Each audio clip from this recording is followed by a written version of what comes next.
আলহামদুলিল্লাহ। শুরুতেই সেই মহান রব্বুল আলামিনের প্রশংসা জ্ঞাপন করছি, যে মহান রব্বুল আলামিন আমাদেরকে বিভিন্ন ব্যস্ততা থেকে ফারেক করে তার জিকির আজকারের উদ্দেশ্যে, তার গুণকীর্তনের জন্য আমাদেরকে আজকে এই পবিত্র স্থানে জুমার সালাত এর উদ্দেশ্যে উপস্থিত হওয়ার তৌফিক দান করেছেন। তাই মহান রব্বুল আলামিনের শুকরিয়ার্থে বলি আলহামদুলিল্লাহ। অতঃপর সালাত এবং সালাম বর্ষিত হোক তার প্রিয় হাবিব, যার আদর্শকে গ্রহণ করা আমাদের প্রত্যেক মুসলিমের জন্য অত্যাবশ্যক, যার আদর্শ ছাড়া, যার রেখে যাওয়া বিধান ছাড়া নিজের মতো করে কোনো শরীয়তকে বুঝে যতই আমল করে না কেন তার আল্লাহ তাআলার কাছে কোনো কানাকড়িও দাম নেই। সেই মহামানবের প্রতি বর্ষিত হোক অগণিত সালাত এবং সালাম। আল্লাহুম্মা সাল্লি আলাইহি আল্লাহুম্মা বারিক আলাইহি। প্রিয় উপস্থিতি, আজকের জুমার সংক্ষিপ্ত বিষয় হচ্ছে শিয়াদের পরিচিতি, তার উৎপত্তি এবং তাদের কিছু আকীদা। আমরা এর আলোচনার দিকে যাওয়ার আগে আপনাদের ভূমিকা স্বরূপ একটু কথা বলি। আপনারা সবাই জানেন যে কয়েকদিন আগে বর্তমান ইরান রাষ্ট্রের খুব ক্ষমতাধর একজন নেতা, প্রেসিডেন্ট এবং তার পররাষ্ট্রমন্ত্রী, তারা হেলিকপ্টার দুর্ঘটনায় নিহত হয়েছেন, তারা এই দুনিয়া থেকে চলে গেছেন। তো তাদের এই মৃত্যুকে কেন্দ্র করে আমাদের বাংলাদেশ শুধু নয়, পৃথিবীর প্রত্যেক জায়গাতে যেখানেই মুসলিমরা আছে, এই মুসলিমদের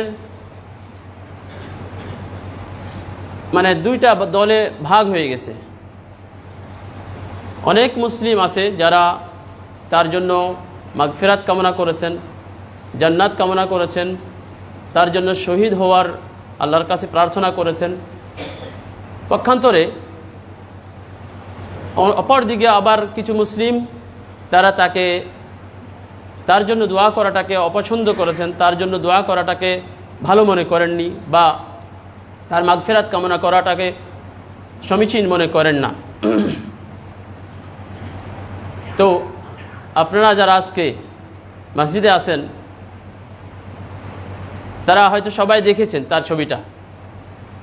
ইরানের যে প্রেসিডেন্ট, তার দেখতে অনেক সুন্দর, অবশ্যই অনেক সুন্দর, এবং তার লেবাস অনেক সুন্দর, সুন্দর পাগড়ি লাগিয়ে থাকেন, জুব্বা পরে থাকেন। তো আপনাদেরকে আমি জাস্ট এটাই বলতে চাই যে ওনাকে তার জন্য ক্ষমা প্রার্থনা করা, তার জন্য জান্নাত কামনা করা, এটা তার জন্য শহীদের আশা পোষণ করা, এটা ঠিক হয়েছে বা ঠিক, এটা আপনারা কয়জন সাপোর্ট করেন? একটু হাত তুলবেন খালি, যে কয়জন সাপোর্ট করেন তার জন্য দোয়া করা, জান্নাতের প্রার্থনা করা, এটা ঠিক আছে? কেউ নাই?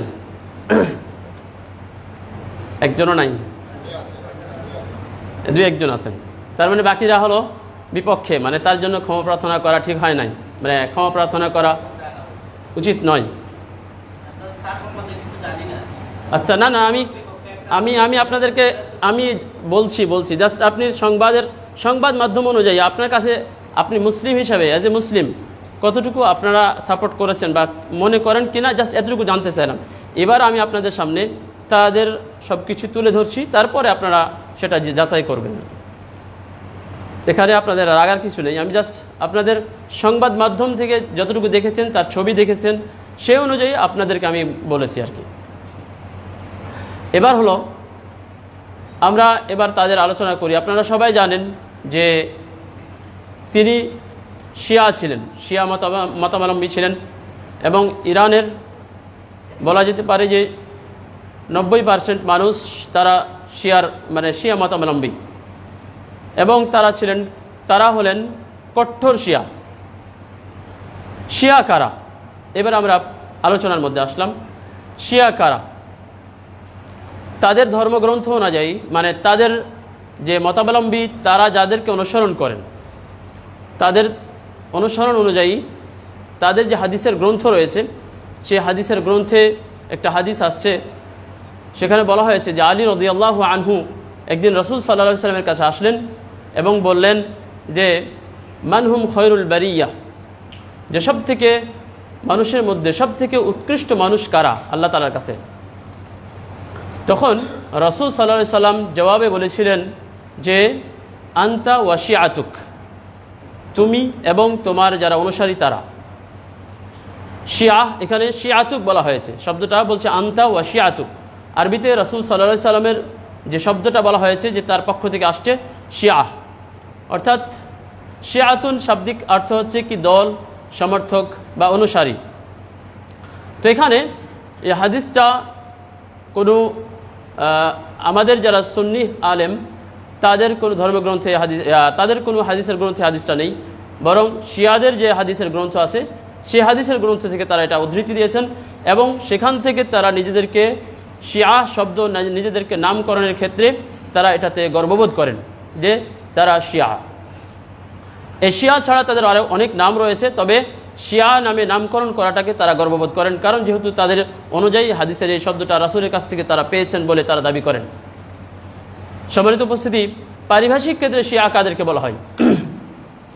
পারিভাষিক ক্ষেত্রে শিয়া বলা হয় যারা রাসূল সাল্লাল্লাহু আলাইহি সাল্লামের এই দুনিয়া থেকে চলে যাওয়ার পর, দুনিয়া থেকে মৃত্যুবরণ করার পর ক্ষমতা বা পরবর্তী ইমামত, পরবর্তী নেতৃত্বের একমাত্র আলী রাদিয়াল্লাহু আনহু এবং তার বংশধরকে মনে করেন, তারাই হচ্ছে শিয়া। যারা রাসূল সাল্লাল্লাহু আলাইহি সাল্লামের মৃত্যুর পর পরবর্তী মুসলিমদের নেতৃত্ব গ্রহণের একমাত্র উপযুক্ত হকদার আলী রাদিয়াল্লাহু আনহু এবং তার বংশধরকে মনে করেন, তারাকে ইসলামের ইতিহাসে শিয়া বলা হয়। এই শিয়ারা অনেক দলে উপদলে বিভক্ত হয়েছেন। তার মধ্যে থেকে প্রসিদ্ধ তিনটা নাম হলো যে ইসনা আশারিয়া, একটা দলের নাম ইসনা আশারিয়া অর্থাৎ যারা 12 ইমামে বিশ্বাসী। আরেকটা হচ্ছে ইসমাইলিয়া, যারা ইসমাইল অর্থাৎ ওই 12 ইমামের একজন হচ্ছে তার ছেলে আর কি, যে ইসমাইল, তাকে যারা অনুসরণ করেন। আরেকটা হলো জাইদিয়া, যিনি হলেন আলী ইবনে হুসাইন রাদিয়াল্লাহু আনহু এর ছেলে জায়েদ এর অনুসারী। সম্মানিত উপস্থিতি, এ হলো মানে উপর পর্যায়ের প্রসিদ্ধ 3টা দল। এছাড়া ভিতরগত অনেক শাখা প্রশাখা তাদের মাঝে রয়েছে। তবে বর্তমানে যে সকল শিয়ারা রয়েছেন, এই শিয়াদের মধ্যে 90% বলা যেতে পারে। কোনো উইকিপিডিয়া বা বিভিন্ন ইয়াগুলোতে তথ্য সংগ্রহগুলোতে দেখা গেছে প্রায় 85% তারা বলেছেন যে 85% শিয়া বর্তমান হচ্ছে ইসনা আশারিয়া দলের অন্তর্ভুক্ত বা ইসনা আশারিয়াকে তারা সাপোর্ট করেন। আর যেহেতু গোটা বিশ্বের মধ্যে বর্তমানে রাষ্ট্রীয়ভাবে একটি রাষ্ট্র শুধু শিয়া, রাষ্ট্রীয়ভাবে তারা একমাত্র শুধু রাষ্ট্রীয়ভাবে শিয়া হলো একটি রাষ্ট্র, সেটা হচ্ছে ইরান। তবে অন্যান্য মুসলিম রাষ্ট্রেও অনেক শিয়া রয়েছে, যেমন ইয়ামান দেশে অনেক শিয়া রয়েছে যাদেরকে হুথি শিয়া বলা হয়, বর্তমানে হুথি তারা। এবং মধ্যপ্রাচ্যের প্রায় রাষ্ট্রের মধ্যেই শিয়া রয়েছে। আমাদের বাংলাদেশেও রয়েছে। আমাদের বাংলাদেশে কেন্দ্রীয় কারাগার হুসনে দালান নামে নাম শুনছেন কিনা আপনারা? এই হুসনে দালানে তাদের মার্কাজ রয়েছে, তাদের কেন্দ্র রয়েছে। সেখানে তাদের সাথে আলোচনায় আমি সরাসরি তাদের অফিসে গিয়েছি এবং তাদের অফিসে গিয়ে তাদের সাথে আলোচনা করেছি। তাদের যে আকিদাগুলো, সেই আকিদাগুলো বিষয় নিয়ে আমরা কয়েকজন গিয়ে তাদের সাথে সরাসরি আলোচনা করেছি এবং তাদের অবস্থাগুলো আমরা সব মানে সচক্ষে দেখেছি আর কি। তো তাদের সেই কি আকিদাগুলো সেটা আস্তে আস্তে আমি বলছি ইনশাআল্লাহ। তো যেটা বলছিলাম যে তাহলে শিয়া এটা শুধুমাত্র আমাদের মানে শুধু শিয়ার মধ্যে বা ইরানের মধ্যে আছে এরকম নয়, বিশ্বের প্রায় রাষ্ট্রের মধ্যেই শিয়া রয়েছে। তবে রাষ্ট্রীয়ভাবে শুধুমাত্র একটি রাষ্ট্র, সেটা হচ্ছে ইরান, তারা রাষ্ট্রীয়ভাবে শিয়া। আর বর্তমানে ইরানের প্রেসিডেন্ট বা ইরানের প্রধানমন্ত্রী যিনি প্রধান দায়িত্বে আছেন আয়াতুল্লাহ আল খামেনি, তার নাম রুহুল্লাহ আল খামেনি, দুইটা নামে নামকরণ করা হয়। তিনি বর্তমানে ইসনা আশারিয়া যে শাখাটা শিয়াদের, এই শাখাটার প্রধানের দায়িত্ব পালন করছেন। সেটা যেখানেই থাকুক না কেন, উনি তো এমনিতেই ইরানের প্রধানমন্ত্রী অবশ্যই আছেন, তারপরেও তিনি পুরা বিশ্বের মধ্যে যেখানেই শিয়ারা আছে মূলত তাদের প্রভাবটা এখন বেশি, যার কারণে অন্যান্য যে জাইদিয়া বা ইসমাইলিয়া তাদের শাখাগুলোর থেকে তাদের ক্ষমতাটাই এখন সব জায়গাতে বেশি এবং তাদের প্রভাবেই সবাই প্রভাবিত।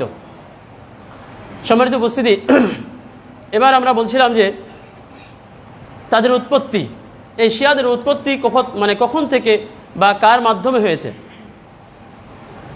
ইতিহাস এবং এই হাদিসের যে মুহাদ্দিসের বিভিন্ন ব্যাখ্যা থেকে জানা যায় সেটা হলো রাসূল সাল্লাল্লাহু আলাইহি সাল্লামের মৃত্যুর পর খেলাফত গ্রহণ করেন আবু বকর রাদিয়াল্লাহু আনহু, তারপরে খলিফা হন উমর রাদিয়াল্লাহু আনহু। উমর রাদিয়াল্লাহু আনহু খলিফা হওয়ার পর তৃতীয় খলিফা উসমান রাদিয়াল্লাহু আনহু যখন হয়েছিলেন খলিফা, এই উসমান রাদিয়াল্লাহু আনহু জামানায় একজন ইহুদি ইসলাম গ্রহণ করেছিল প্রকাশ্যে। তার নাম ছিল আব্দুল্লাহ বিন সাবা। সে বর্তমান ইয়ামানের একজন অধিবাসী ছিলেন। সেই ইয়ামান থেকে এসে সে ইসলাম গ্রহণ করে প্রকাশ্যে ইসলাম গ্রহণ করেছিল বটে, কিন্তু তার উদ্দেশ্য ছিল অত্যন্ত জঘন্য উদ্দেশ্য, নোংরা উদ্দেশ্য। সে প্রকাশ্যে ইসলাম গ্রহণ করলেও আন্তরিকভাবে সে কাফেরই ছিল, ইতিহাস ঘেটে সেটাই বোঝা যাচ্ছে।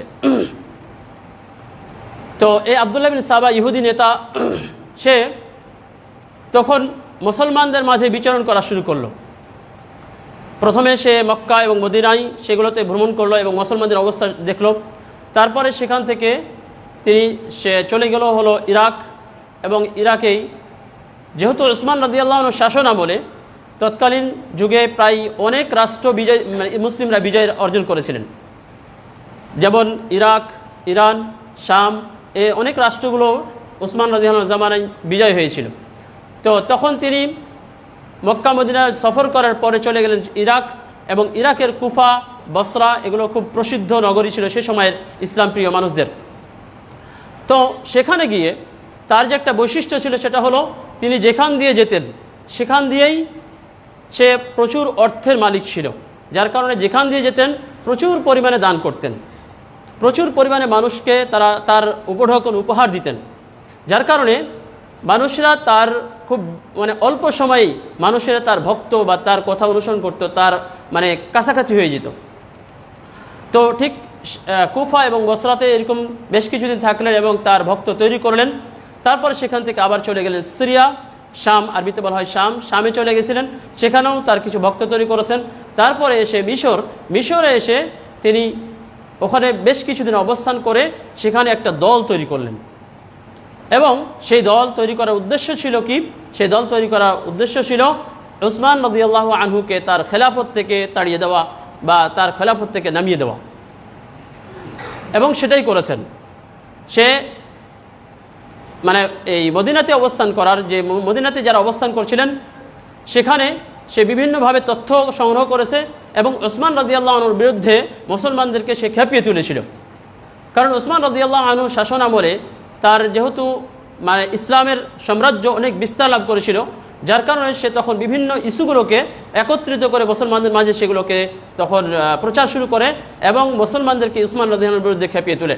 যেমন উসমান রাদিয়াল্লাহু আনহুর বিরুদ্ধে কয়েকটা অভিযোগ নিয়ে আসছিলেন, তার মধ্যে একটা অভিযোগ ছিল যে উসমান রাদিয়াল্লাহু আনহু কোরআনের বাকি যে এখন যে আমাদের কাছে কোরআন রয়েছে এই কোরআনটা কিন্তু মাসহাফ আকারে জমা করেছিলেন উসমান রাদিয়াল্লাহু আনহু, সুন্দর করে আর কি। তার আগে আবু বকর রাদিয়াল্লাহু আনহু জমা করেছিলেন, তবে এটাকে তিনি এক কিরাতে 7 কিরাতে কোরআন অবতীর্ণ হয়েছে, এক কিরাতে তিনি জমা করেছিলেন। তো এই করার পর বাকি যে কিরাতের যে কোরআনগুলো ছিল সেগুলো ইখতিলাফ পূর্ণ, যাতে মুসলমানদের মধ্যে কোনো ইখতিলাফ না হয়, যার কারণে বাকি অংশগুলোকে তিনি পুড়িয়ে ফেলেছিলেন। তো এই ইস্যুটাকে সে একটা ইস্যু দাঁড় করায় এবং মুসলমানদের মধ্যে ছড়িয়ে দেয় যে এই উসমান রাদিয়াল্লাহু আনহু আসলে সত্যিকারে সে ইসলাম প্রিয় নয়, বরং সে আমাদের কোরআনকে পুড়িয়ে দিয়েছে। এবং এটা করে সে সাধারণ মুসলিমদের মাঝে ছড়ানোর কারণে সাধারণ মুসলিমরা তার অনেকটা কথায় প্রভাবিত হয়।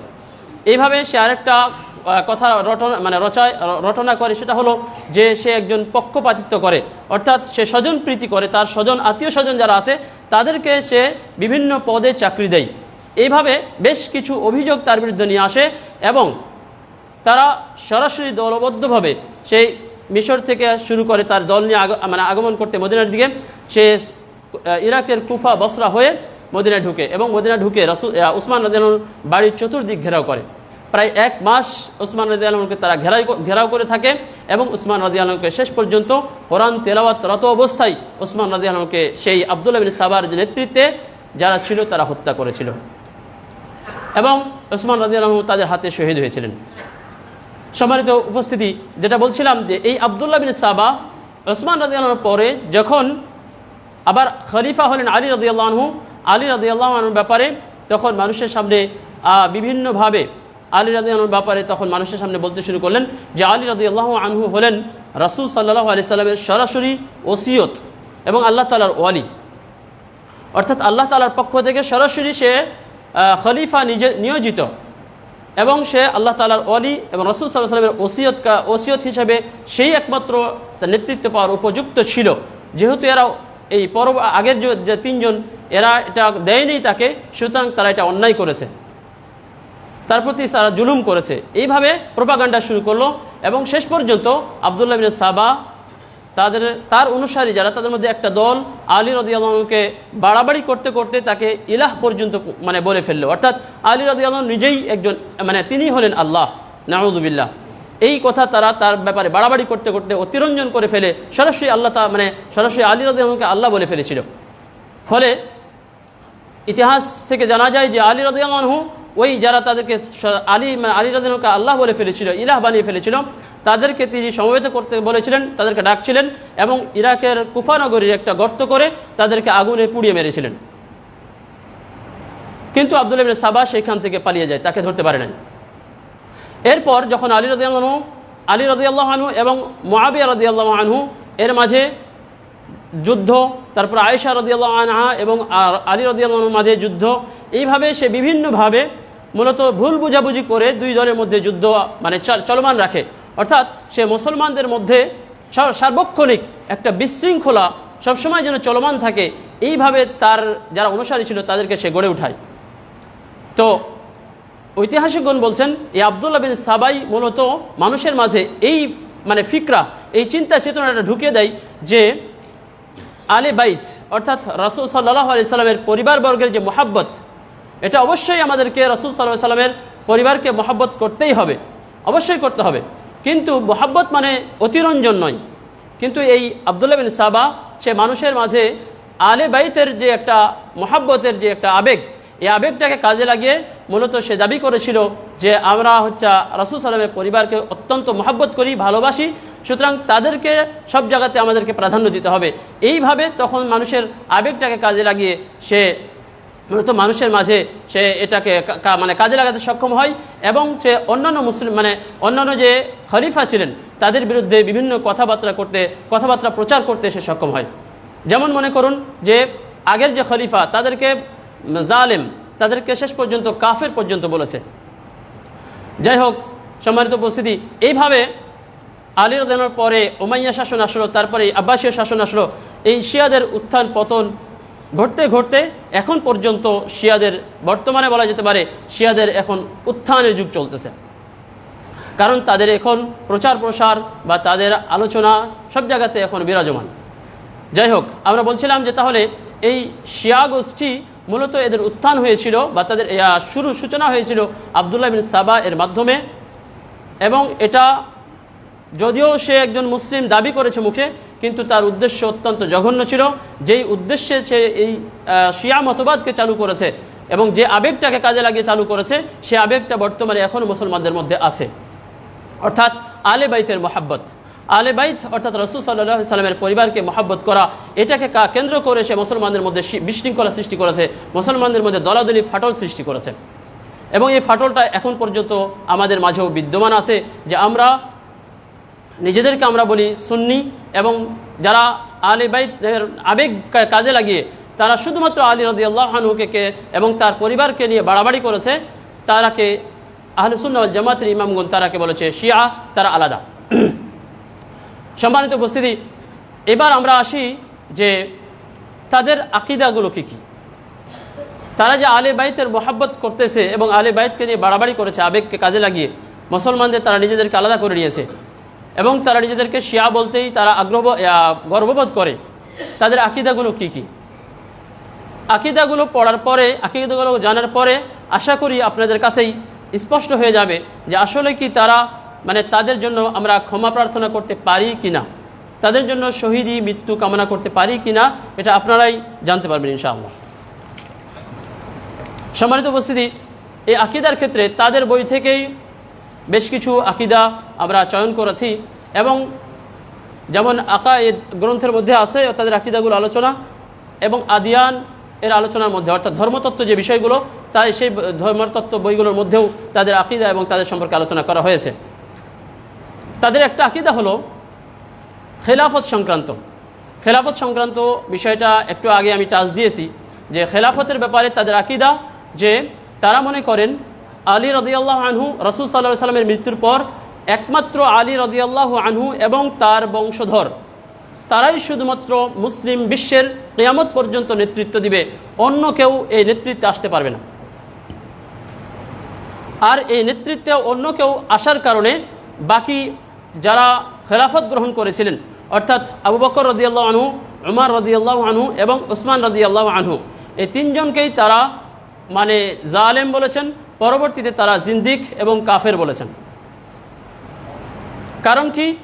যেহেতু তারা রাসূল সাল্লাল্লাহু আলাইহি সাল্লামের ওসিয়ত অর্থাৎ আলী রাদিয়াল্লাহু আনহুকে তারা নেতৃত্ব দেননি, বরং তাদের নেতৃত্ব তারা দখল করে নিয়েছেন, এই জন্য তারা তাদেরকে মুরতাদ, কাফের, জিন্দিক বলেছেন। এটা হলো তাদের খেলাফত সংক্রান্ত একটা আকীদা। 2 নম্বর হলো ইমামত। ইমামত সংক্রান্ত অর্থাৎ 12 ইমামে বিশ্বাসী তারা, যেমন এর আগে বলেছিলাম যে তারা হলো 12 ইমামে, তাদের আলী রাদিয়াল্লাহু আনহুর ক্ষেত্রে তারা 12 জন ইমামের মধ্যেই তারা সীমাবদ্ধ রয়েছেন। তারা মনে করেন যে তাদের প্রথম ইমাম হলেন আলী রাদিয়াল্লাহু আনহু, তারপর হাসান, হুসাইন, এইভাবে 12 জন ইমাম তারই বংশধর থেকে। বর্তমানে গোটা বিশ্বের মধ্যে যে শিয়ারা রয়েছে, বেশিরভাগ শিয়া, এর আগেই বলেছি পরিসংখ্যান, যে প্রায় 85% শিয়ারা বর্তমানে হচ্ছে ইসনা আশারিয়া অর্থাৎ 12 ইমামে বিশ্বাসী। এবং এই 12 ইমামে বিশ্বাসী যারা, তারাই হচ্ছে সব থেকে খারাপ এবং জঘন্য আকীদার শিয়া। কারণ হলো তাদের আকীদা হলো যে শুধুমাত্র এই পরবর্তী 12 জনই শুধু মুসলিম বিশ্ব কিয়ামত পর্যন্ত তারা শাসন করবে, আর আগের যে খলিফাগণ তারা এটা অন্যায় করেছে, জুলুম করেছে, সুতরাং তারা আলী রাদিয়াল্লাহু আনহুর উপরে তারা জুলুম করার কারণে তারা মুরতাদ হয়ে গেছে। ইমামতের ক্ষেত্রে আমি সরাসরি বর্তমানে যে ইমামদের ইরানের যে প্রধানমন্ত্রী, তার বই থেকে আমি সরাসরি আপনাকে তাদের আকীদাগুলো একটু তুলে ধরি, তাহলে আপনাদের বুঝতে সহজ হবে। তিনি তার 2টা গ্রন্থ আছে এখানে, একটা হলো কাশফুল আসরার, আর একটা হলো আল হুকুমাতুল ইসলামিয়া। সেখানে তিনি উল্লেখ করেছেন তাদের ইমামতের ব্যাপারে যে তাদের ইমামগণের কয়েকটা বৈশিষ্ট্য তুলে ধরেছেন। তার মধ্যে 1 নম্বর বলেছেন যে সৃষ্টি জগতের প্রতিটি কোণার উপর ইমামগণের আধিপত্য রয়েছে। আল হুকুমাতুল ইসলামিয়া এর 52 নং পৃষ্ঠার মধ্যে এই কথাটা উল্লেখ করা হয়েছে যে সৃষ্টি জগতের, এই পৃথিবীর মধ্যে যা কিছুই আছে এবং সৃষ্টি জগতে যা কিছু আছে সব কিছুর পরিচালনার ক্ষেত্রে ইমামগণের আধিপত্য রয়েছে। অর্থাৎ আল্লাহ তাআলা তো অবশ্যই স্রষ্টা, কিন্তু ইমামগণেরও এই পৃথিবী চালনার ক্ষেত্রে ক্ষমতা আছে। এটা তাদের একটা বিশ্বাস, নাউযুবিল্লাহ। 2 নম্বর বিশ্বাস হলো ইমামগণের মর্যাদা নৈকট্যশীল ফেরেশতা, নবী ও রাসূলগণের চাইতেও ঊর্ধ্বে, পৃষ্ঠা নম্বর 52। বর্তমান আয়াতুল্লাহ আল খামেনি, ইরানের প্রধানমন্ত্রী, তার বই লেখা এটা, আল হুকুমাতুল ইসলামিয়া, পৃষ্ঠা নম্বর 52। সেখানে তিনি লিখছেন যে ইমামগণের মর্যাদা নৈকট্যশীল ফেরেশতাদের চাইতেও শ্রেষ্ঠ, নবী এবং রাসূলের চাইতেও শ্রেষ্ঠ, নাউযুবিল্লাহ। 3 নম্বর, ইমামগণের শিক্ষা কোরআনের বিধানাবলী ও শিক্ষার মতোই চিরস্থায়ী এবং অবশ্য পালনীয়। অর্থাৎ ইমামগণ যে আমাদেরকে শিক্ষা দিয়ে গেছেন, এই 12 জন ইমামের অনুসরণ করা, তারা যা কিছু দিয়ে গেছেন সেটাকে পালন করা। যেমনভাবে আমরা কোরআনকে একেবারে নির্দ্বিধায় পালন করি, ঠিক একইভাবে সেই 12 জন ইমামের কথা অনুসরণ করা আমার প্রত্যেক মুসলিমের অবশ্যই করতেই হবে। অর্থাৎ কোরআনের সাথে তারা সাদৃশ্য দিয়েছে যে কোরআনের মতোই তাদের 12 জনের কথা কোরআনের মতোই পালনের দিক থেকে আবশ্যকই। 4 নম্বর তারা বলেছেন যে আবু বকর, উমর দিল থেকে ঈমান আনেনি, অর্থাৎ আন্তরিকভাবে আবু বকর এবং উমর রাদিয়াল্লাহু আনহু ইসলাম গ্রহণ করেনি, বরং তারা ইসলাম গ্রহণ করেছিলেন শুধু নেতৃত্বের লোভে, বাহ্যিকভাবে ইসলাম কবুল করেছিলেন এবং রাসূলে খোদা সাল্লাল্লাহু আলাইহি সাল্লামের সাথে নিজেদেরকে লাগিয়ে রেখেছিলেন। এই কথাটা আছে কাশফুল আসরার, উনারই একটি বই কাশফুল আসরার, সেখানে। অর্থাৎ আবু বকর এবং উমর রাদিয়াল্লাহু আনহু তাদেরকে বলতে চাইছেন যে তারা মুনাফিকি করেছেন। তারা প্রকাশ্যে ইসলাম গ্রহণ করেছিলেন, কিন্তু আসলে আন্তরিকভাবে ইসলাম গ্রহণ করেননি। তারা শুধু নেতৃত্বের জন্য রাসূলের সাথে তারা সর্বক্ষণ থেকেছিলেন, এই কথা তারা দাবি করেছেন। ৫ম নাম্বার বলা হয়েছে যে কোরআনী আহকাম ও খোদাই ফরমানের বিরোধিতা করা ছিল এদের জন্য স্বাভাবিক বিষয়। অর্থাৎ আবু বকর এবং উমর রাদিয়াল্লাহু আনহু তারা কোরআনের অনেক বিষয়কে বিরোধিতা করাটা এটা তাদের কাছে কোনো কিছু ব্যাপার ছিল না, তারা স্বাভাবিক মনে করতেন এবং কোরআনের আয়াতের বিরোধিতা করেছে এবং ফরমানের ইলাহি কোনো তাওয়াক্কা করেনি। কাশফুল আসরার। ৬ নম্বর তারা বলেছেন, যদি এরা নিজেদের আসল উদ্দেশ্য তথা ক্ষমতা লাভের উদ্দেশ্যে কোরআনে ওই আয়াতগুলো কোরআন হতে বের করে দিতে পারত, তবে অবশ্যই বের করে দিত। এটা তাদের জন্য খুবই সাধারণ ব্যাপার ছিল। অর্থাৎ তারা বলতে চাইছেন যে এই আবু বকর এবং উমর রাদিয়াল্লাহু আনহু তারা ইচ্ছা করলে কোরআন থেকে অনেক কিছু আয়াত যেমন বের করেছে, এই যেমন বেলায়াত সংক্রান্ত যে আয়াত, সেগুলোকেও বের করে দিতে পারত। ৭ নম্বরে বলা হয়েছে ওসমান, মুআবিয়া ও হযরত এবং যায়েদ, অর্থাৎ যে মুআবিয়া রাদিয়াল্লাহু আনহুর ছেলে যে ইয়াজিদ, এর কথা বলা হয়েছে। এই তিনজনের কথা বলা হয়েছে যে তার তিনজনই অপরাধীর দিক থেকে সমান। ওসমান, মুআবিয়া এবং ইয়াজিদ, তারা বলেছে এই তিনজন অপরাধের দিক দিয়ে সমান। ওসমান রাদিয়াল্লাহু আনহু কোথায়, তারপরে মুআবিয়া রাদিয়াল্লাহু আনহু কোথায়, তারা কত ঊর্ধ্বে আমাদের কাছে, অথচ তারা বলছেন যে ইয়াজিদ যেমন অপরাধী ছিল, ওসমান রাদিয়াল্লাহু আনহু তেমনই অপরাধী, মুআবিয়া রাদিয়াল্লাহু আনহু তেমনই অপরাধী। নাউযুবিল্লাহ। ৮ নম্বরে বলা হয়েছে যে আমাদের ইমামগণ এই জগৎ সৃষ্টির পূর্বে নূর ও তাজাল্লির আকৃতিতে ছিলেন, যা আল্লাহর আরশকে বেষ্টন করে রেখেছিলেন। তাদের মর্যাদা নৈকট্য প্রাপ্তির কথা আল্লাহ তাআলা ছাড়া কেউ জানেন না। এটাও আল হুকুমাতুল ইসলামিয়ার 52 নম্বর পৃষ্ঠার মধ্যে রয়েছে। সম্মানিত উপস্থিতি, এ ছিল তাদের ইমাম সম্পর্কে তাদের আকীদা বা বিশ্বাস। এবার আপনারাই এটা বিচার করবেন যে বর্তমান ইরানের যে প্রধানমন্ত্রী আয়াতুল্লাহ আল খামেনি, তার বিশ্বাসটা ইমামত সম্পর্কে কতটা ভালো বা কতটা জঘন্য, আপনারা এবার এটাকে যাচাই করবেন। তাদের ৩ নম্বর আকীদা হলো কালিমা সংক্রান্ত আকীদা। কালিমার বিষয়ে তাদের আকীদা হচ্ছে যে আমরা জানি কালিমা হলো লা ইলাহা ইল্লাল্লাহ মুহাম্মাদুর রাসূলুল্লাহ, অর্থাৎ আশহাদু আল্লা ইলাহা ইল্লাল্লাহ ওয়া আন্না মুহাম্মাদার রাসূলুল্লাহ। কেউ যদি এতটুকু সাক্ষ্য দেয় তাহলে আমরা জানি সে মুসলিম হিসাবে ইসলামে প্রবেশ করলো। কিন্তু তাদের দাবি অনুযায়ী এতটুকু বলাতেই ইসলামের মধ্যে প্রবেশ করবে না, বরং কালিমার মধ্যে আরও 2টা শব্দ যুক্ত করতে হবে, তাহলে সে ইসলামের মধ্যে প্রবেশ করতে পারবে। অর্থাৎ আমাদের যে বর্তমান যে রাসূল সাল্লাল্লাহু আলাইহি ওয়াসাল্লাম থেকে বিশুদ্ধ সনদে যত হাদিসের গ্রন্থ রয়েছে, সবগুলোতেই কালিমার ক্ষেত্রে এতটুকুই বলা হয়েছে, আশহাদু আল্লা ইলাহা ইল্লাল্লাহ ওয়া আন্না মুহাম্মাদার রাসূলুল্লাহ অথবা আশহাদু আন্না মুহাম্মাদার রাসূলুল্লাহ। কিন্তু তারা এর সাথে আরো একটু যুক্ত করেছেন, সেটা হলো যে এটুকু বলার পরে আবারও বলতে হবে আলিয়ু ওয়ালিয়ুল্লাহ ওয়া ওয়াসিয়ু রাসূলিল্লাহ। আলিয়ু ওয়ালিয়ুল্লাহ, অর্থাৎ আলী হলেন আল্লাহর ওয়ালি, ওয়া ওয়াসিয়ু রাসূলিল্লাহ, এবং রাসূল সাল্লাল্লাহু আলাইহি ওয়াসাল্লামের পরবর্তী ওসিয়ত, অর্থাৎ তারপরে সে খলিফা হবেন, এরকম ওসিয়ত করে গেছেন রাসূল সাল্লাম। এই কথাটাকেও স্বীকৃতি দিতে হবে। যদি কেউ স্বীকৃতি না দেয় তাহলে সে ইসলামে প্রবেশ করতে পারবে না, তাদের এই দাবি অনুযায়ী। 4 নম্বর হলো নবুয়াতের ক্ষেত্রে তাদের একটা আকীদা আছে, যদিও এই আকীদা সবাই পোষণ করে না। কিছু কিছু যারা গোলাত, অর্থাৎ যারা অতিরঞ্জন করে, বাড়াবাড়ি করে, তারাই এই আকীদাটা পোষণ করে। সেটা হলো যে নবুয়াত বা রিসালাত, এটা মূলত আল্লাহ তাআলা জিবরিল আলাইহিস সালামকে পাঠিয়েছিলেন আলীর কাছে, আলী রাদিয়াল্লাহু আনহুর কাছে পাঠিয়েছিলেন, কিন্তু জিবরিল আলাইহিস সালাম ভুল করে মুহাম্মদ সাল্লাল্লাহু আলাইহি ওয়াসাল্লামের কাছে নিয়ে গেছেন। এই আকীদা তাদের অনেকেই পোষণ করেন, তবে এটা সবাই না। 5 নম্বরে আছে নিকাহে মুতাআহ, অর্থাৎ কন্টাক্ট বিবাহ। আরবিতে বলা হয় এটাকে নিকাহে মুতাআহ, বা বাংলায় বলি কন্টাক্ট বিবাহ, যেটা সাময়িক বিবাহ। আপনি মনে করেন এখান থেকে ঢাকাতে গেছেন 15 দিনের জন্য একটা মেয়েকে বিয়ে করবেন। এই বিবাহ কন্টাক্ট বিবাহ। আপনি কিছু তাকে হয়তো বা 10,000 টাকা 20,000 টাকা দিবেন, 15 দিন থেকে সেখান থেকে আবার তাকে ছেড়ে দিয়ে চলে আসবেন, শেষ। এই বিবাহ, এটাকে তারা বৈধ শুধু বলেননি, বরং এটার ফজিলত সম্পর্কে অনেক হাদিসও তারা তাদের গ্রন্থের মধ্যে বর্ণনা করেছেন। হাদিসের গ্রন্থ মুনতাহা আল আমালি, এরকম একটা হাদিসের গ্রন্থ আছে তাদের, সেখানে তারা বলেছেন যে বলেছেন যে মান তামাত্তা বিইমরাতিন মুমিনাতিন, কোনো ব্যক্তি যদি কোনো মুমিনা নারীকে এরকম নিকাহে তামাত্তু অর্থাৎ নিকাহে মুতআ করে, কন্ট্যাক্ট বিবাহ করে, তাহলে সে যেন কাবা ঘরে গিয়ে 70 বার জিয়ারত করলো। নাউযুবিল্লাহ। অর্থাৎ কাবা ঘরে জিয়ারত করা 70 বার যত ফজিলত, সে একটা নারীকে কন্ট্যাক্ট বিবাহ করলে তত ফজিলত।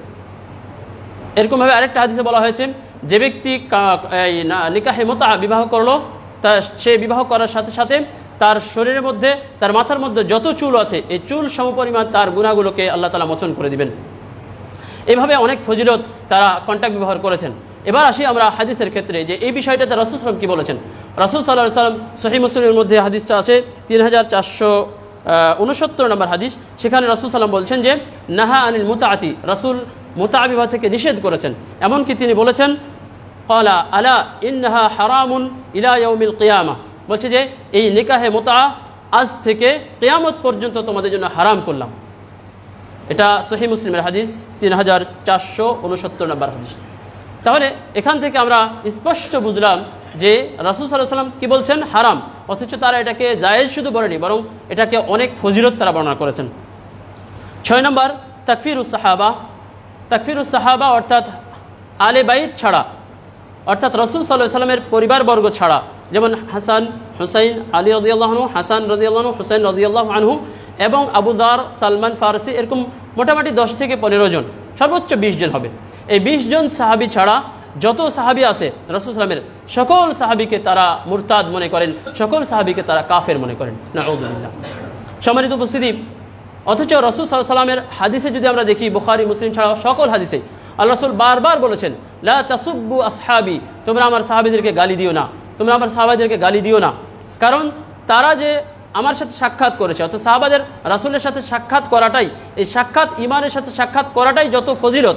আমরা সারা জীবন, এক হাদিসে বলা হয়েছে যে নূহ আলাইহিস সালামের যে বয়স দেওয়া হয়েছে, অর্থাৎ 900 বছর বা 1000 বছর বয়স, এরকম বয়স পেয়েও যদি তোমরা আমল করো, তবু অতটুকু তোমাদের হবে না। অর্থাৎ সাহাবাদের অনেক ফজিলত রাসূল সাল্লাল্লাহু আলাইহি ওয়াসাল্লাম বর্ণনা করেছেন। এমনকি ওসমান রাদিয়াল্লাহু আনহু যেই দিন তিনি তাবুক যুদ্ধে তিনি যখন অনেক দান করেছিলেন, তাবুকের যুদ্ধে 9ম হিজরিতে, তো সেই সময় বলেছিলেন রাসূল সাল্লাল্লাহু আলাইহি ওয়াসাল্লাম তাকে যে এই উসমান আজকে যে আমার এই দান করলো, এরপরে সে যা অন্যায় করুক, যদি অনেক অন্যায় করে, তবুও তার কোনো ক্ষতি হবে না, সে জান্নাতে যাবে। এবং স্পষ্ট হাদিসে রাসূল সাল্লাল্লাহু আলাইহি ওয়াসাল্লাম 10 জন আশারে মুবাশশিরা, 10 জন ব্যক্তিকে তিনি স্পষ্ট দুনিয়াতেই জান্নাতের সার্টিফিকেট দিয়েছিলেন।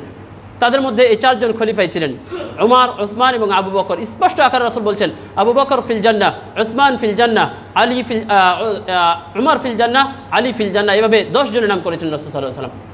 অথচ আজকের যারা শিয়া, কট্টরপন্থী শিয়া, এই শিয়ারা তারা বলছে যে এই 3 জন খলিফার নাম ধরে ধরে, যেমন রাসূল সাল্লাল্লাহু আলাইহি ওয়াসাল্লাম নাম ধরে ধরে বলেছেন জান্নাত, তারা নাম ধরে ধরে বলে লাআনাতুল্লাহি আলাইহি, এবং তারা নাম ধরে ধরে বলে তারা ফিন্নার ফিন্নার ফিন্নার, নাউযুবিল্লাহ। তাহলে আপনি কিভাবে তাদের মৃত্যুতে আপনারা কিভাবে তার জান্নাত কামনা করতে পারেন? যারা গুরুজন, যারা আমাদের সব থেকে প্রিয়জন, এমনকি রাসূল সাল্লাল্লাহু আলাইহি ওয়াসাল্লামের সব থেকে প্রিয় ব্যক্তি ছিলেন, পৃথিবীর মধ্যে সব থেকে প্রিয় ব্যক্তি ছিলেন আবু বকর রাদিয়াল্লাহু আনহু, অথচ তাকে নাম ধরে তারা বলে যে আবু বকর ফিন্নার, আবু বকর, উমর ফিন্নার, উসমান ফিন্নার, আয়েশা ফিন্নার, হাফসা ফিন্নার, এভাবে নাম ধরে ধরে, এবং তাদের উপর লানত করে যে সে আবু বকর জাহান্নামী, উমর জাহান্নামে যাক, তারপরে উসমান জাহান্নামে যাক, আয়েশা জাহান্নামে যাক, হাফসা জাহান্নামে যাক, এই 5 জনের নাম ধরে ধরে তারা জাহান্নামে পাঠায়। আর আপনি কিভাবে তাদের জন্য তাহলে মাগফিরাত বা জান্নাত কামনা করতে পারেন? এটা আপনাদের বিবেকের কাছে প্রশ্ন। সম্মানিত উপস্থিতি, এইভাবে তাদের কোরআনের ব্যাপারেও একটা জঘন্য আকীদা আছে যে তারা মনে করেন যে কোরআন যে বর্তমানে আমাদের কাছে আছে, এই কোরআন জমা করেছে ওসমান রাদিয়াল্লাহু আনহু, আর ওসমান রাদিয়াল্লাহু আনহুকে যেহেতু তারা কাফের মনে করে, মুরতাদ মনে করে, সুতরাং এই কোরআনটাকেও অনেকেই, যদিও শিয়াদের সবাই না, এরা আকীদা পোষণ করে না, অনেকেই মনে করেন যে এই কোরআনটা বিকৃত একটা কোরআন, অর্থাৎ পরিপূর্ণ কোরআন নয়, বরং এই কোরআনের আংশিক কোরআন, এই কোরআনটা হচ্ছে মানে অসম্পূর্ণ একটি কোরআন, তারা এটা আকীদা পোষণ করে। সুতরাং কোরআনের ক্ষেত্রে কেউ যদি এরকম আকীদা পোষণ করে, তাহলে তার ঈমানের কতটুকু মানে স্থায়িত্ব থাকতে পারে সেটা আপনারা যাচাই করবেন। 9 নম্বর হলো আয়েশা রাদিয়াল্লাহু আনহার ক্ষেত্রে তারা স্পষ্ট আকারে বলে, আমি এটা নিজ কানে শিয়াদের সাথে বসে বসে নিজ কানে শুনেছি, এবং তাদের সাথে বিষয়টা নিয়ে আলোচনা হয়েছে যে আয়েশা রাদিয়াল্লাহু আনহা জানিয়া ছিলেন, জেনাকারিনী ছিলেন, নাউযুবিল্লাহ। রাসূল সাল্লাল্লাহু আলাইহি ওয়াসাল্লামের সবথেকে প্রিয় স্ত্রী ছিলেন আয়েশা রাদিয়াল্লাহু আনহা, এবং তার ব্যাপারে যে তারা যে অভিযোগটা উত্থাপন করেছে, এই অভিযোগটা উত্থাপন করেছে সফওয়ান বিন মুআত্তাল রাদিয়াল্লাহু আনহু এর ব্যাপারে। অর্থাৎ সফওয়ান বিন মুআত্তাল রাদিয়াল্লাহু আনহু তিনি এক যুদ্ধের সময় যুদ্ধ থেকে রাসূল সাল্লাল্লাহু আলাইহি ওয়াসাল্লাম ফেরার পথে মদিনার সন্নিকটে তারা যাত্রা বিরতি করেছিলেন এবং যাত্রা বিরতি করার পর আয়েশা রাদিয়াল্লাহু আনহা তার হাউদাজ বা পালকি, তৎকালীন যুগে পালকি ছিল, এই পালকি থেকে তিনি বাথরুম সারার জন্য একটু দূরে গেছেন। পরে ফিরে এসে দেখছেন যে তার কাফেলা চলে গেছে মদিনায়, ফলে তিনি সেখানে শুয়ে পড়েছিলেন, আর কেউ ছিল না। আয়েশা রাদিয়াল্লাহু আনহা সেখানে শুয়ে পড়লেন। তারপরে দায়িত্ব দেওয়া ছিল সফওয়ান বিন মুআত্তাল রাদিয়াল্লাহু আনহুকে যে আমরা কাফেলা নিয়ে আগে যাচ্ছি, তুমি পরে আসবে এবং যা কিছু পড়ে থাকে কাফেলার, এই কাফেলার পড়ে থাকা বিষয়গুলোকে তুমি নিয়ে আসবে। তো তিনি যখন এই কাফেলার এখানে আসলেন পরবর্তীতে, তখন দেখলেন কিছু একটা মানে কালো একটা দেখতে পেলেন। পরবর্তীতে তিনি চিনতে পারেন যে এটা আয়েশা রাদিয়াল্লাহু আনহা। তাকে সফওয়ান বিন মুআত্তাল রাদিয়াল্লাহু আনহু তার উটটাকে বসিয়ে দিয়ে তিনি তাকে উঠতে বললেন যে আপনি উটের উপরে বসেন, এবং সফওয়ান বিন মুআত্তাল রাদিয়াল্লাহু আনহু তার লাগাম ধরে, ওই উটের উপরে দুজনেই উঠেননি, বরং সফওয়ান বিন মুআত্তাল রাদিয়াল্লাহু আনহু তিনি লাগাম ধরে হাঁটতে শুরু করলেন মদিনার দিকে, আর আয়েশা রাদিয়াল্লাহু আনহা ছিলেন উটের উপরে।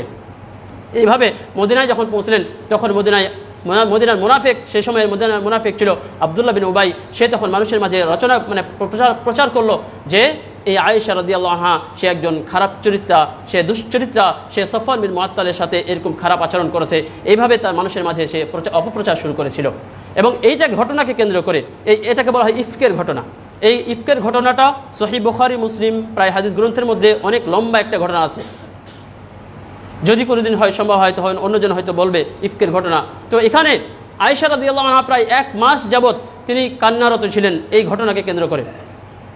তারপরে আল্লাহ তাআলার পক্ষ থেকে সূরা নূরের মধ্যে আল্লাহ তাআলা আয়াত অবতীর্ণ করেছেন যে ইন্নাল্লাযীনা জাউ বিল ইফক, এভাবে সূরা নূরের 11 নম্বর আয়াত, সেখানে স্পষ্ট আকারে যারা এই অপপ্রচার চালিয়েছিলেন আয়েশা রাদিয়াল্লাহু আনহার ব্যাপারে তাদেরকে একেবারে সরাসরি শাস্তির ঘোষণা দেওয়া হয়েছে, এবং এই বিষয়ে যে নেতৃত্ব দিয়েছিল তার ব্যাপারে শাস্তির কথা বলা হয়েছে যে তার শাস্তি হবে পরকালে। আর বাকি যারা তাদেরকে দুনিয়াতে রাসূল সাল্লাল্লাহু আলাইহি ওয়াসাল্লাম নিজেই শাস্তি দিয়েছেন। অথচ আজকে তাদের আকীদা হলো যে এই আয়েশা রাদিয়াল্লাহু আনহা জেনাকারিণী, এবং তার জেনার যে হদ, তার হদটা জারি করবেন কে? তাদের সর্বশেষ ইমাম মাহদী রাদিয়াল্লাহু আনহু, তিনি শেষ পর্যায়ে আসবেন এবং তিনি তাকে কবর থেকে উঠিয়ে তার উপরে হদ জারি করবেন। নাউযুবিল্লাহ। এ হলো তাদের মোটামুটি মানে এই আকীদাগুলো তারা পোষণ করেন। সম্মানিত উপস্থিতি, তাহলে আপনাদের কাছে আমি এই শিয়া পরিচিতি, শিয়াদের আকীদা এবং তাদের উৎপত্তি বিষয়গুলো তুলে ধরেছি এবং চেষ্টা করেছি মানে গ্রহণযোগ্য যে উৎস সেখান থেকে তুলে ধরার। তারপরেও যদি কিছু ভুল থেকে যায় সেটা আল্লাহ তাআলা যেন আমাকে ক্ষমা করেন। তবে আমি চেষ্টা করেছি মানে গ্রহণযোগ্য উৎস থেকে এই তথ্যগুলো আপনাদের কাছে পেশ করার।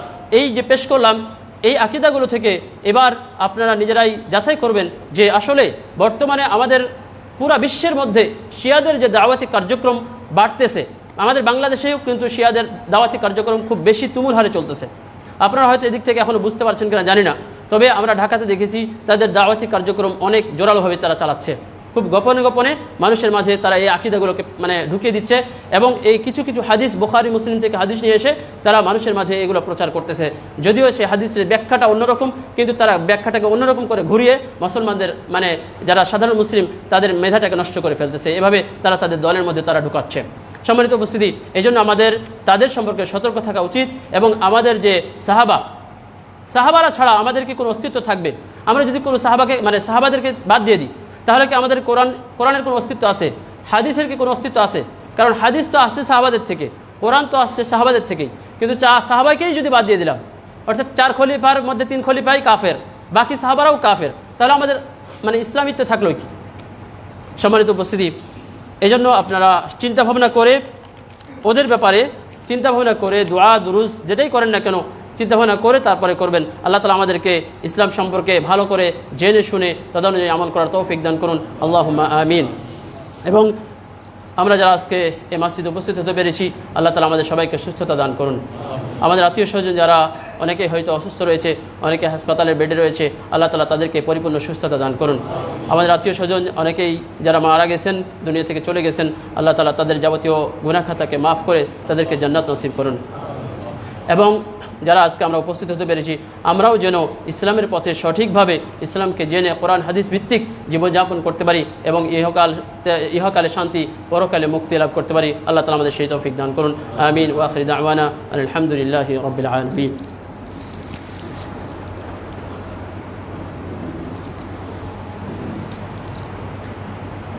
الحمد لله رب العالمين والصلاة والسلام على رسوله الأمين وعلى آله وأصحابه أجمعين.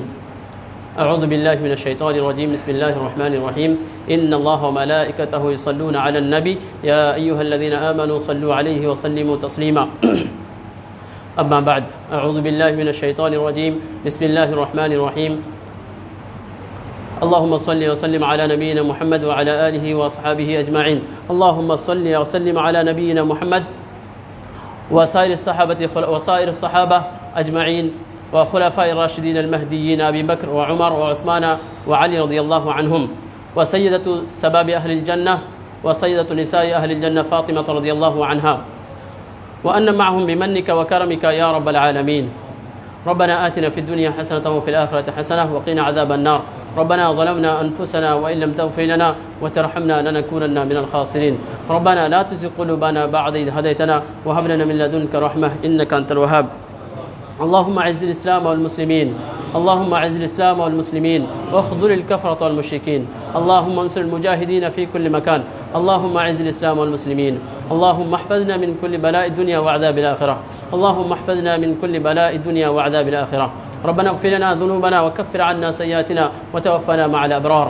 ربنا اغفر لنا وللمؤمنين والمؤمنات والمسلمين والمسلمات والأحياء منهم والأموات إنك مجيب الدعوات برحمتك يا أرحم الراحمين، برحمتك يا أرحم الراحمين. ربنا تقبل منا إنك أنت السميع العليم وتب علينا إنك أنت التواب الرحيم برحمتك يا أرحم الراحمين. سبحان ربك رب العزة عما يصفون وسلام على المرسلين والحمد لله رب العالمين. السلام عليكم ورحمة الله.